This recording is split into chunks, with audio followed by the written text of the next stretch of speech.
thought? Well, I thought maybe he'd give him a little snap, crackle, pop, maybe a couple of big catches where he actually ran past Did Tom get him the ball? Oh, but did you see him underthrow Dorsett? Yeah. Did you see him? Skip, all I know is he was underthrow Dorsett. Yeah, I thought he threw some really good deep. Oh, really? So is that why he had 19 incompletions? With 3 throwaways? I wanted they track You know what? This just in. Tom Brady is not mobile. Did we not know that from his first year starting? Oh, I didn't not mobile. I didn't miss anything about that. So how many times did you see Tom Brady forced into a rollout? Do you realize his accuracy drops about 50% when he rolls out of the pocket? He's got great pocket feet as far as sidestepping or stepping up in the pocket to avoid a rush. He got away from a few sacks yesterday. Yeah, he did. But when you start to roll out Tom Brady, that means you are flat out desperate because they could not block the Philly front. They were all over him all day, and yet he hung in there. And could I show you one sequence in which I thought Tom Brady late in the second quarter was taking over the football game? It gets to 3rd and 7 at the Philly 45. Now, we can see this riff of plays. This is to Edelman. That's a pretty sweet throw to Edelman, double covered. And then he throws to Ben Watson, the 38-year-old tight end, over the middle. And it's 1st and goal to 4. And then he hits Edelman, and he dropped it. Yeah. And there was a play in there. Rodney McLeod got his hands on a ball thrown to the corner. I don't know if it should have been picked because that's not what you pay him to do. Yes, it is. Okay, but again, it was off his fingertips. But that ball was not off Julian Edelman's fingertips, and that should have made it 10-all. And then the touchdown pass Edelman threw would have made it 20-10 because they had a field goal in between. So they almost pulled away. If Edelman catches that ball, the whole playing field tilts to New England at that point. Okay, instead they were behind 10-9 at half. What about the interception that was about to happen until Julian Edelman roped the guy down by the back of the neck and bent him over? All right. Was that an underthrow? Yeah. That was an overthrow.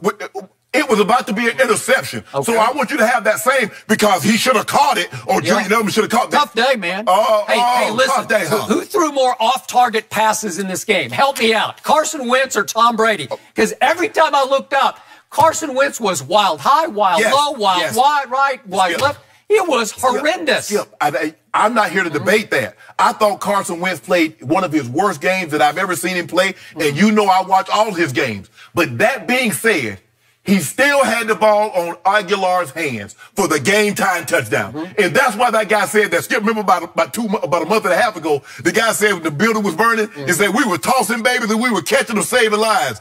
Unlike Aguilar. You consider that a drop on that? Yeah, that's a drop! Oh, stop it! Oh, my God. Stop it! He threw it over the wrong shoulder. Aguilar's looking over his left shoulder, then he comes back to his right, and it comes straight over his head. That is a really difficult catch, and that is not a drop. Hold on. Stop it! Hold on. You are so wrong. Shannon Sharpe put that in his pocket? Was Shannon Sharpe put that in his pocket? That's what you tell me with Amari? Shannon Sharpe would have put that in his pocket. Hold on. Did Shannon Sharpe just compare himself to Nelson Aguilar? I'm saying... Is Aguilar bound for the Hall of Fame? Hold on. Oh, that's a shock to me. That's what you do. Every time somebody drops a pass for Tom Brady or Dak Prescott, you say you're supposed to catch that. That's not a drop. In his hands. That's a hard catch. Hold on. I thought if it hit his hands, you're supposed to catch it. What's the degree of difficulty on that? I'm giving it a 9 on a scale of 10. I don't care if it's 150 on the difficult meter. You said if the ball hits your hand and you're an NFL receiver, you should catch it. Okay. Don't change on me today. Okay. Look over your left shoulder. Wait, it's over my right shoulder, and I got to go up here, and it's on the back line, and I got to get my feet in bounds. That's a really hard catch. Guess what? Don't worry about your feet, because all the balls that hit the ground are incomplete anyway. Catch the ball and let the referee worry about your feet. Shannon Sharpe would have put that in his back pocket. Shannon Sharpe is in the Hall of Fame. Hold on. You compare Amari, you compare a Gallup, you compare everybody when they drop a pass for your quarterback to me. Now I'm saying he should have caught that. That was a difficult catch. He looked over his left. It was a really hard catch. Yeah. So what about when he dropped across the middle? Aguilar's not that good. He's not that good.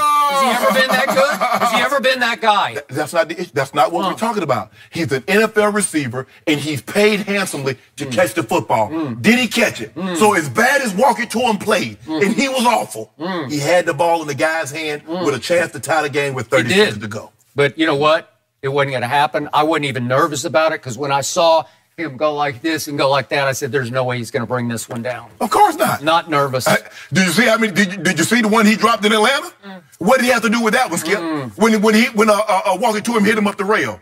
Did he have to turn left? Did he have to turn right? That was a draw. Did he have to tie shoes? You're making my case. I told you he's not very good. Has he not dropped a bunch of passes in his career? Yes. Okay, he does. He doesn't have great hands, but that was a hard catch. Think about that, Skip. So, let that sink in for a second. Think about what you just said. He's not very good. He doesn't have good hands. But still, Philly has to trot that out there. They had to sign Jordan Matthews because he's playing without D-Jack. He's playing without Alshon. So take away his top 2 receivers. You take away his #1 running back. You lose your right tackle that's an all-pro Pro Bowl player halfway through the game. And do that to Dak. I would sure love to see Dak without Amari Cooper and Gallup and Ezekiel Elliott and Lyle Collins go to New England and do that. How many snaps did Amari play yesterday for the Dallas Cowboys? Help me out. I don't need. Yeah, you don't know because you didn't watch because he barely played half the snaps and he's been hurt the whole year. He's been kind of a shell of himself from what he was last year. Hold on, Skip. Hold on. I said Thank you for bringing that up. Hold on. I said take Amari and Gallup away and take Zeke. Since Zeke's not doing anything, I'm going to have Zeke sit this one out. Yep. And I want you to take Lyle Collins and shut him down also. Gallup had knee surgery during this season. He missed 2 games with knee surgery. That's what it's come down to. Skip, stop it. Whoa. Hold on. See, you see what you just did? Now, you tell me the meniscus, right? You had the meniscus. I did. And you got back on the back and started pedaling Jenny, and the next thing you know, a day or 2 later, you were running. So don't make it seem like he had Achilles surgery. He missed 2 games. That's all I got to say. How many did Jason Peters miss with knee surgery? I don't know. You 3 games. Okay. Okay, then. All right. Talk to me. If Dallas had half of what Philly has in firepower in its front 7 on defense, this division would be way over because my team would be unbeaten right now. Well, if Walker to him had Amari and Gallup and Randall Cobb along with Zeke, this thing would be way over. All I know is I can tell you what those Philly fans are doing, calling the radio shows in Philly right now, WIP. They're saying, Nick Foles was the Super Bowl MVP against Bill Belichick, and we scored 41 points, and at home, Carson Wentz could only manage 10 points. That's what they're saying today. They're saying, where is Nick Foles when we needed him? He's down there catching L's. He's down there catching L's in Jacksonville. Okay. Well, he wouldn't be catching L's for this team because this team built a shrine in the locker room. He was there, Skip. He had an opportunity to stay in Philly, but he bounced around the league. He had a great moment. He had as good as 3 or 4 games that you'll ever see a quarterback have. But that's what he is, Skip Bayless. So for this notion to think that he's a Super Bowl or he's an MVP level quarterback is being disingenuous. You know that. I know that. All I know is against what you called an overrated New England defense, Carson Wentz through 3 quarters had a grand total of 94 yards passing.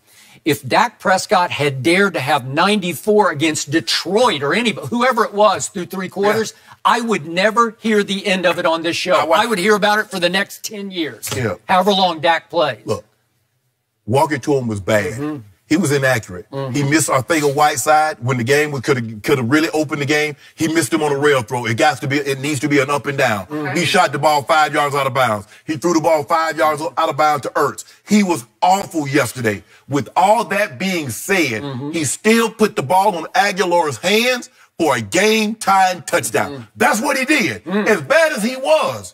But you know why he still had a chance to do that? Because the quarterback on the other side was equally as bad.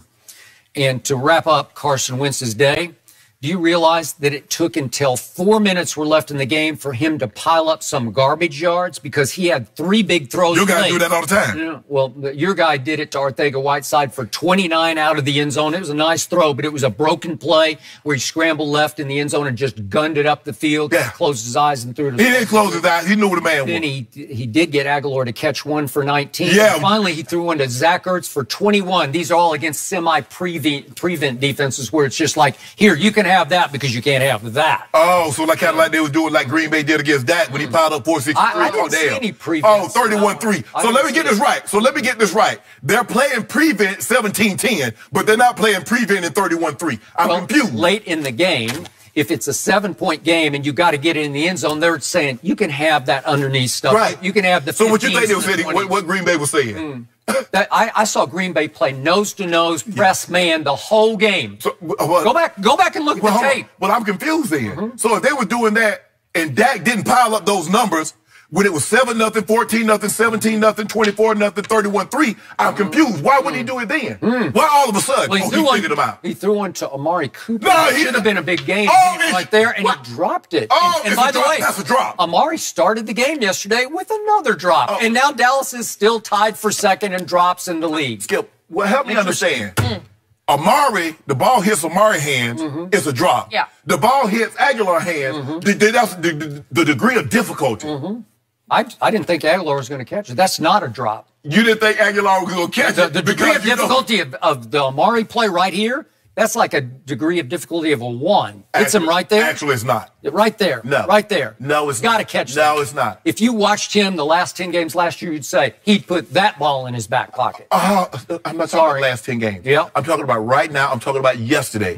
Aguilar had an opportunity with the game on the line to make a catch. Sometimes, Skip, you do realize that you're required, the job requirement of a receiver is to make difficult catches in the most crucial of times. It's Never not has always done it before. When the ball's in the air, Bill Belichick's thinking, I'll take that.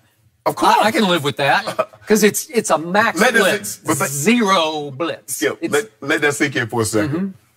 But that's what the guy got to play with every week. The coach on the other side said, I want the ball up in the air to him. Well, he has to play with that every week. Got the all-time security blanket in Zach Ertz, which Dak Prescott no longer has. He got Jason Witten. Nope, he didn't have that guy. It's Zach Ertz or bust. And every time he caught a ball yesterday, I said, just triple cover him. Thank you. Because Wentz just looks for, where's 86? I got to find 86. Skip, you're making my argument. Because all he has is Ertz. He doesn't have a Michael Gallup. In his head, that's all he's got. He doesn't have Michael Gallup. He doesn't have Randall Cobb. We're putting Michael Gallup in the Hall of Fame? Hold on.